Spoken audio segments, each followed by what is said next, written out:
예수 그리스도 안에서 성령의 인도하심을 드리는 이유가 그렇게 있는데, 그것은 요한복음 4장에서 불쑥 튀어나온 말씀이 아니고 구약 성경에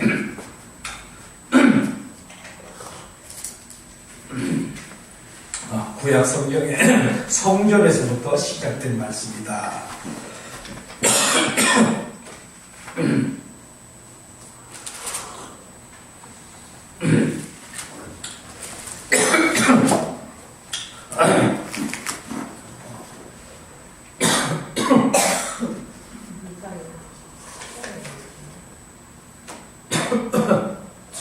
기침도 아니고 이 새알이 들린다고 그러죠. 예. 그래 이제 좀 한참 쉬었다면 괜찮은데 급하니까 이제 어쨌든 빨리 하려고 하다 보니까 자꾸 이제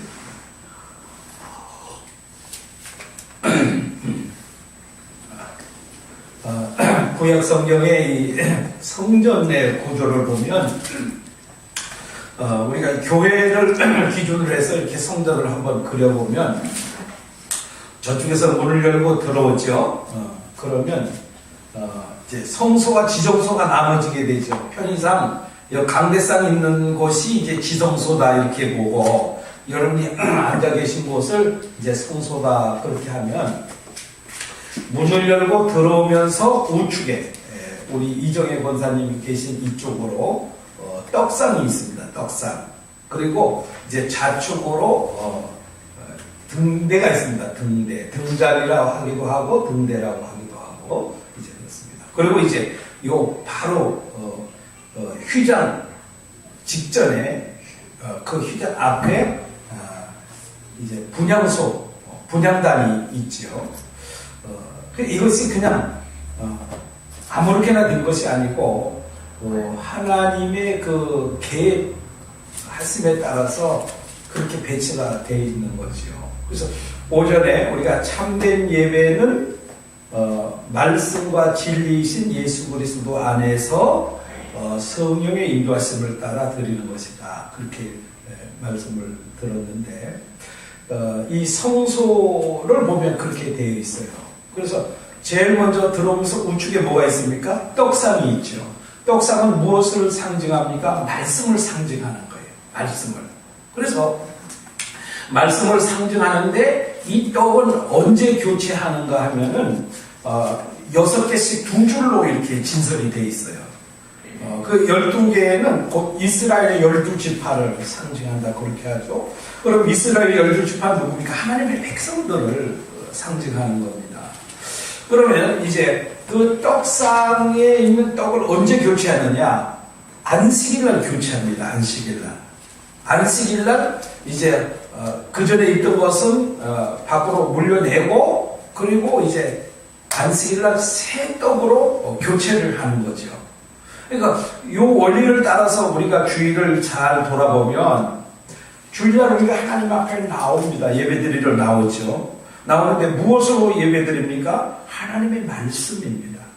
하나님의 말씀으로 예배드리는데 이 말씀은 매주 새로운 말씀이에요.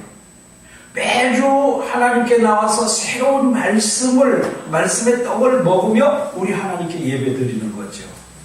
그래서 참 어떤 분은 나는 로마서도 알고 다 안다. 나는 미션 스쿨을 다녔기 때문에 다 안다. 이렇게 말씀하고 있어요. 근데 신학 박사라도 교일날 말씀으로 새롭게 먹지 않으면 예배가 될 수가 없는 거예요. 말씀을 몰라서 그 말씀을 받는 것이 아니라 그날 하나님께서 자신에게 하시는 하나님의 음성을 듣는 거죠. 그래서 이제 말씀을 이제 먼저 생각해 볼 수 있습니다. 그 다음에 이제 좌측에는 뭐냐면 등대가 있는데, 좌우로 이제 3개, 6개가 있고, 그 중간에 하나의 등잔이 있습니다. 그런데 이제 거기에다 기름을 부어서, 불을 붙여서 성소안을 환하게 만들죠. 그런데 이 성소는 이 짐승의 가죽으로 덮여져 있기 때문에 창문이 하나도 없어요. 하늘만한 그런 빛이 들어오는 곳이 없습니다. 완전히 깜깜한 곳이거든요. 그래서 이 제사장이 성소에서 성전을 섬기기 위해서는 등잔에 불을 켜지 않으면 아무것도 할 수가 없어요. 그걸 다른 말로 말하면 우리가 성령의 인도하심을 받지 않으면 깜깜하다는 거예요. 아무것도 할 수가 없어요. 오전에도 말씀을 드렸습니다만 우리가 예배를 드리는데 성령의 인도하심과 성령의 기름 부으심이 없으면 그 예배 드릴 수가 없어요. 그러니까 한번 보세요. 아무리 말씀을 외쳐도 전혀 말씀이 귀에 안 들어오는 사람이 있거든요. 그렇잖아요. 저도 가끔은 평신도 때 예배 드릴 때 가끔은 그런 것을 경험했어요. 오늘 예배는 도대체 무슨 말씀이 아무것도 느낌조차도 없는 거죠. 그것이 뭡니까? 성령의 조명하심, 성령의 인도하심, 이것이 전혀 없는 거죠. 성령의 기름 부으심이 없는 거예요. 설교자도 마찬가지입니다. 설교자도 아무리 말씀을 준비했어도 그 말씀에 성령의 기름 부으심이 없으면 아무 소용이 없는 거예요. 공허한 메아리에 불과한 것입니다. 그래서 그 유명한 설교학 박사님이 우리나라뿐 아니고 외국분인데 그분이 그런 말씀을 했어요. 자기는 설교할 때 얼마나 이 말씀을 잘 준비했느냐 보다도 더 두려운 것은 성령이 말씀하지 않을까, 그것이 두렵다. 원고 준비했으니까 할 수 있겠죠. 말을 할 수 있겠죠. 전할 수 있겠죠. 근데 거기에 성령의 기름 부으심과 성령의 역사심이 없으면 듣는 청중들의 마음에 전혀 감동이 없다는 거죠. 그 마음을 전혀 변화시키지 못한다는 거죠. 그 말씀이 움직이지 못한다는 거죠. 그러니까 아무리 잘 준비되고 아무리 스피치를 잘하는 그런 설교를 할지라도 성령의 역사심이 없으면 그건 아무것도 아니라는 거죠. 오늘 우리가 마찬가지입니다. 우리가 예배 드리러 나오는 성도들도 아무리 화려한 옷을 입고 아무리 헌금을 많이 가지고 나왔다 할지라도 성령께서 내 마음을 감동시켜주지 않으면, 성령께서 내게 역사하지 않으면 아무것도 할 수 없다. 예배라는 건 영적인 예배이기 때문에 사람의 어떤 방법이나 수단과 노력이나 이거 가지고 될 수 있는 일이 아니다 하는 것을 우리가 분명하게 알아야 됩니다. 그렇기 때문에 우리는 어떻게 해야 돼요? 영적으로 좀 민감해져야 돼요.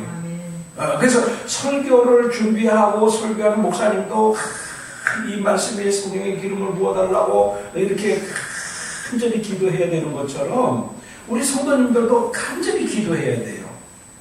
평상시에는 똑같은 말씀이지만 그날따라 나에게 역사하시는 그런 말씀이 있고, 그날따라 그 말씀이 나에게 능력이 되는 경우도 있고, 그날따라 그 말씀이 내 병을 고치는 역사가 일어나기도 하고, 그날따라 내 인생의 문제가 완전히 해결되는 역사가 일어나기도 하고요. 특히 우리가 예수 영접하게 되는 경우가 그런 거 아니겠습니까? 그럼 인생이 바뀌는 거예요. 내 인생이 바뀌는 거예요. 무엇으로? 말씀으로. 말씀에 성령의 기름 부심이 있을 때 그와 같은 것이라는 거죠. 그런데 이제 오전에는 이 진리와 영과 진리에 대해서만 말씀을 드렸잖아요. 오늘 오후에는 이제 조금 더 구체적인 거죠. 성서에 보면 무엇이 있습니까? 이제 마지막 휘장을 통과하면 무엇이 있어요? 지성소지요. 하나님의 보좌, 하나님의 시은소, 법궤가 바로 있는 곳이죠. 그런데 여기는 아무나 들어갈 수가 없어요. 대제사장만 7월 10일 대속죄일 단 한 번, 그것도 대제사장도 단 한 번 딱 여기 들어갈 수 있는 기회가 주어지는 거예요. 그런데 왜 이 분향단이 휘장 앞에 놓여 있을까? 우리 그걸 좀 생각을 해봐야 되거든요.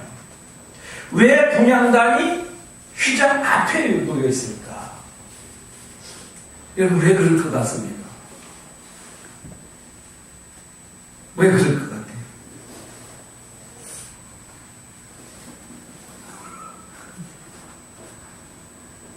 그거는 휘장으로 들어가기 위한 거예요. 휘장 안으로 들어갈 수 있는 그 길이 바로 분향단에 안에 달려있다는 거예요. 왜 그러냐면 그것이 요한계시록 5장 3절 8절에도 보면, 저 8장에도 보면 뭐라 했어요? 분향단의 그 분향은, 향기는 뭐라 그랬어요? 연기는 성도들의 기도라고 그랬잖아요. 기도. 여기에 마지막으로 분향하고 이제 지성소로 들어갈 수 있는 겁니다. 그럼 우리가 말씀과 성령으로 우리가 예배를 드립니다. 말씀을 듣고 성령의 인도하심을 받았습니다. 그런데 마지막 하나님과 만날 수 있는 그 방법은 뭐냐면 기도라는 거예요. 기도. 아무리 말씀이 있고 성령의 기름 부으심이 있어도 성도의 기도가 없으면 하나님을 절대로 만날 수가 없다는 거예요. 그래서 이렇게 말합니다. 기도에 대해서 뭐라고 말하는가 하면 우리는 기도를 방편 삼아 하나님께로 나가는 길이 열리고 하나님은 우리의 기도를 방편 삼아 우리에게 찾아오신다. 이해가 됩니까? 우리는 기도를 방편 삼아 하나님께로 나가는 길이 열리고 하나님께서 우리의 기도를 방편 삼아 우리에게 찾아오신다. 그러니까 우리는 하나님께 나가는 길이 열렸어요. 분향단의 분향함으로 지성소로 들어가는 그 길이 열리는 것처럼 이제 우리가 기도할 때 하나님께로 나가는 길이 열렸습니다.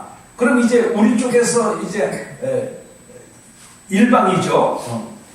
편도 그죠?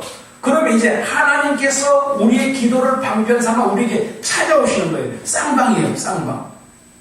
그러니까 여러분 시내산 아시죠? 시내산. 모세가 율법을 받았던, 애굽에서 나와가지고 모세가 율법을 받았던 산이 바로 시내산입니다.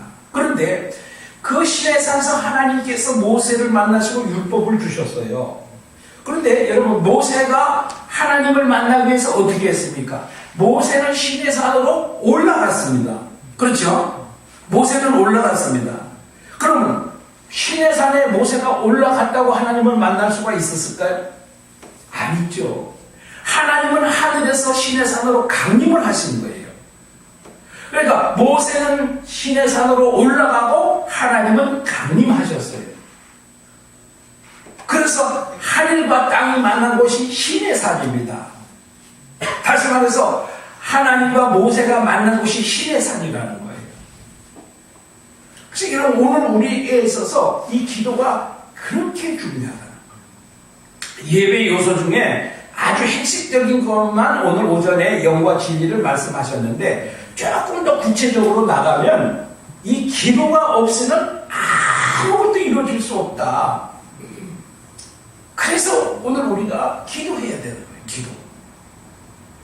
기도할 때 비로소 하나님의 그 은혜의 보좌까지 나갈 수 있는 길이 열린다는 거예요. 그러니까 우리 교회가 좀 그 예배에 나오는 시간을 다른 교회 가면요 지각하는 사람 굉장히 많습니다. 엄청나게 많아요. 또 지각은 안 해도 정각에 땡 해오는 사람들이 많이 있어요. 근데 우리 교회는 제가 많이 강조를 하죠. 미리 오셔야 된다. 미리 오셔서 무엇 해야 된다? 기도해야 된다.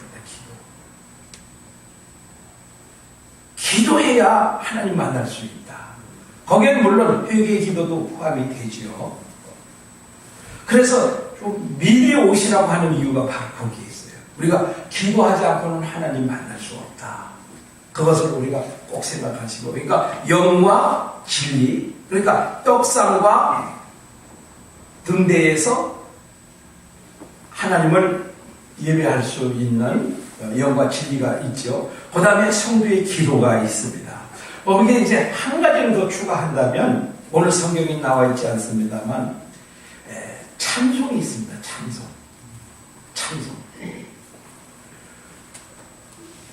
오늘 제가 말씀을 못 드렸어요. 예배라고 하는 것이 뭐냐? 예배는 가치를 인정하는 것이다. 그 주보에 나와 있죠.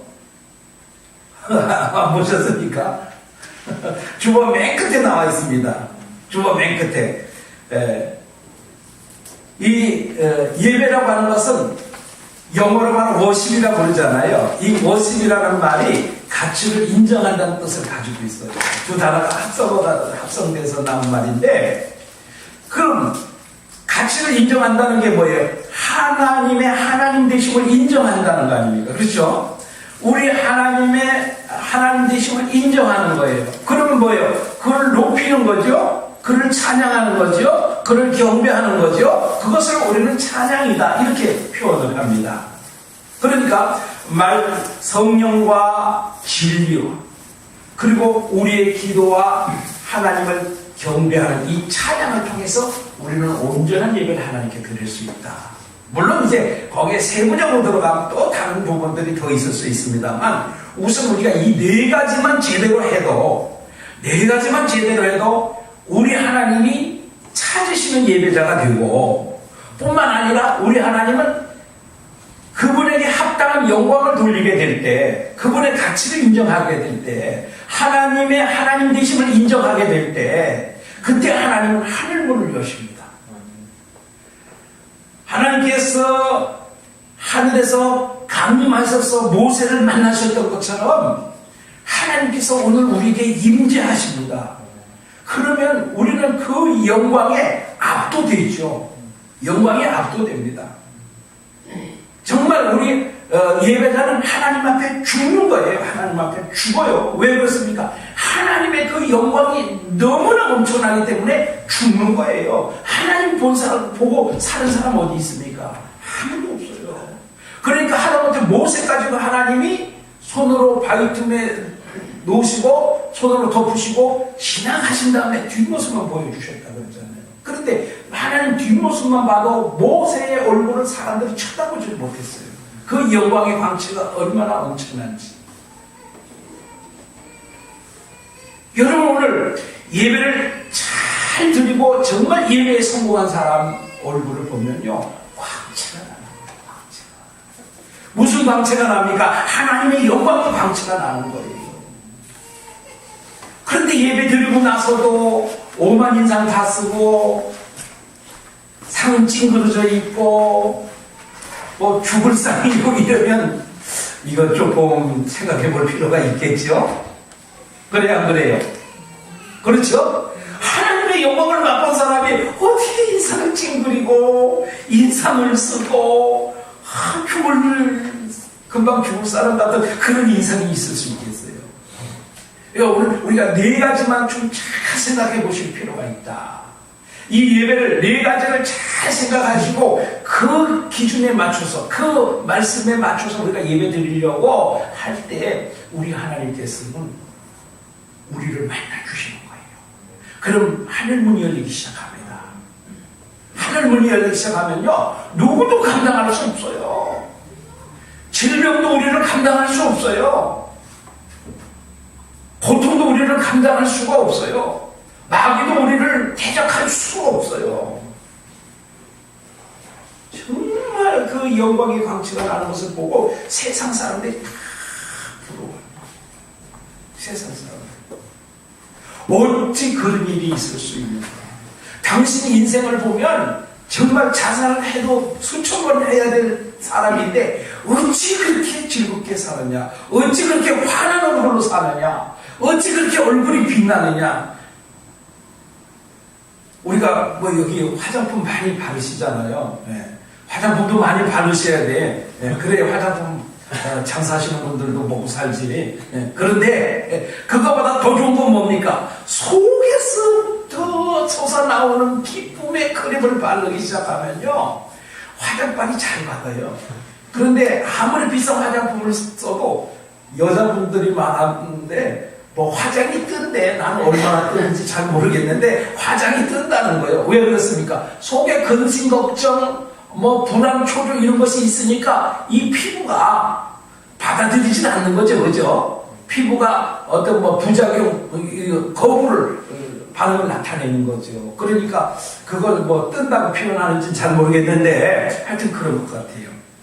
그래서 여러분, 우리가 영과 진리로 그리고 기도와 찬양으로 우리 하나님을 예배하면 우리 하나님께서 우리에게 복을 주신다. 네, 복을 주신다. 그러니까 그 마태복음 11장 28절로 3절 말씀에 수고하고 무거운 짐진 자들아 다 내게로 오라 내가 너희를 쉬게 하리라 그 말씀이 있잖아요. 여러분 그게 무슨 짐일 것 같아요? 그게 율법의 멍이에요. 율법의 멍에. 뭐 세상살이 힘들다는 얘기가 아니고 율법의 멍에 자꾸 그 바리새인들이 갖다 지어준 거거든요. 그런데 오늘 예배가 그렇게 율법의 멍에를 메고 나온 분들이 있는 거예요. 그런데 예수 그리스도 안에서 예배드리면 그게 율법이 아니고 멍에가 아니고 복받는 시간이에요. 복받는 시간. 즐거운 시간, 기쁨 시간, 감격의 시간이에요. 예배가 그렇게 돼야 되는 거예요. 그러니까 이 예배는 뭐가 돼야 된다고요? 잔치가 돼야 돼요. 다음 주에 이제 성찬에 대해서 할 겁니다. 성찬에 대해서. 근데 성찬은 절대로 초상집이 아니라는 거예요. 성찬은 뭡니까? 천국잔치라는 거예요. 천국잔치. 예? 우리 교회 애찬 시간이 얼마나 즐겁습니까? 뭐 인위적으로 뭐 떡을 하도록 만드는 건 아니지만 억지로 떡을 하라고 강요하는 건 아니지만 매주 떡이 있고 그러니까 얼마나 즐겁고 좋습니까? 오늘 처음 오신 분들도 너무 좋다는 거예요. 야 정말 여기서 밥 먹으니까 너무 즐겁다는 거예요. 그거예요. 그게 성찬이에요. 그게. 근데 성찬식만 하면 뭐합니까? 주 달려 죽으신 십자가 뭐 생각할 때에 이런 장소것만 하고 있거든요. 그 다음에 뭐합니까? 보자기 갖다가 푹 덮어가지고 시체 덮어놓은 것 같거든요. 이게 아니라는 거예요. 누가 이 성찬식을 그러니까 전통과 습관을 관습을 따라서 지금 내려오고 있는 잘못된 성찬식이라는 거죠.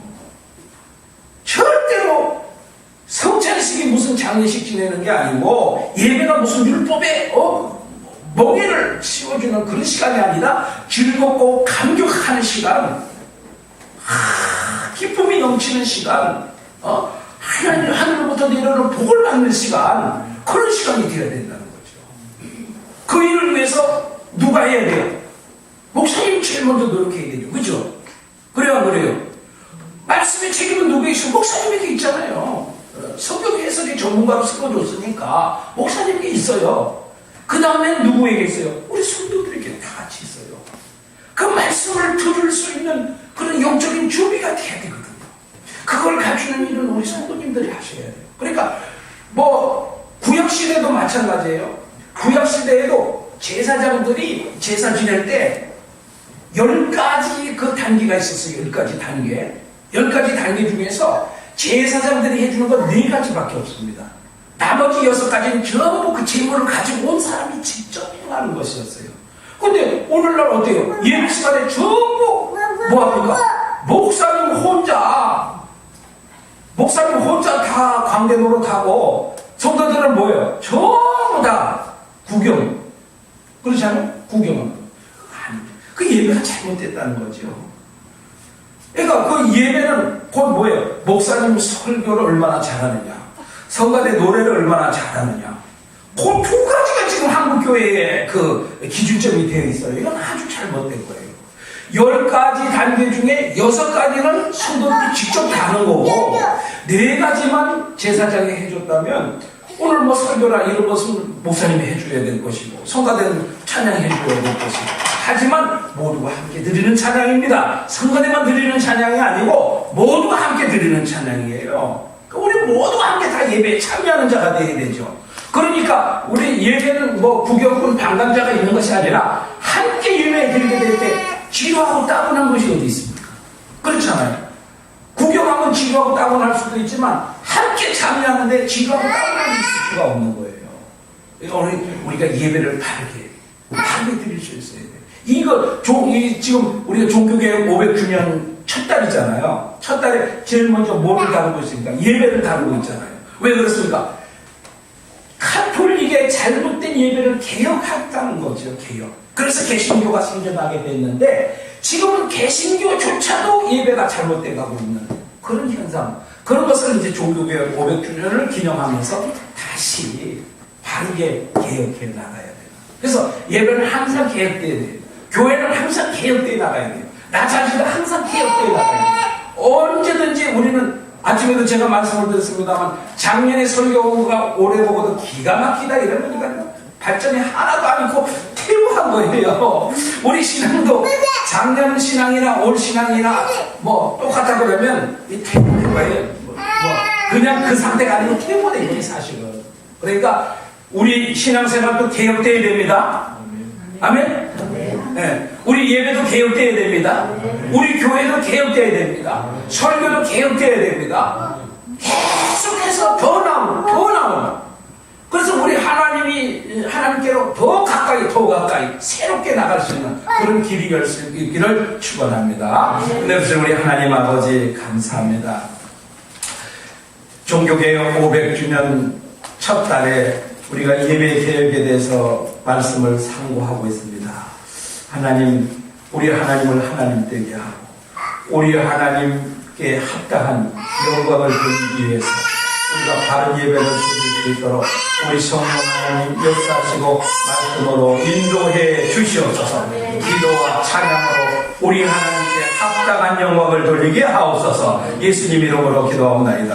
아멘. 하늘에 계신 우리 아버지의 이름을 거룩하게 하시며 아버지의 나라가 오게 하시며 아버지의 뜻이 하늘에서 같이 땅에서도 이루어지게 하소서. 오늘 우리에게 일용할 양식을 주시고 우리가 우리에게 잘못한 사람을 용서해 준 것 같이 우리 죄를 용서해 주시고 우리를 시험에 빠지지 않게 하시고 악에서 구하소서. 나라와 권능과 영광이 영원히 아버지의 것입니다. 아멘.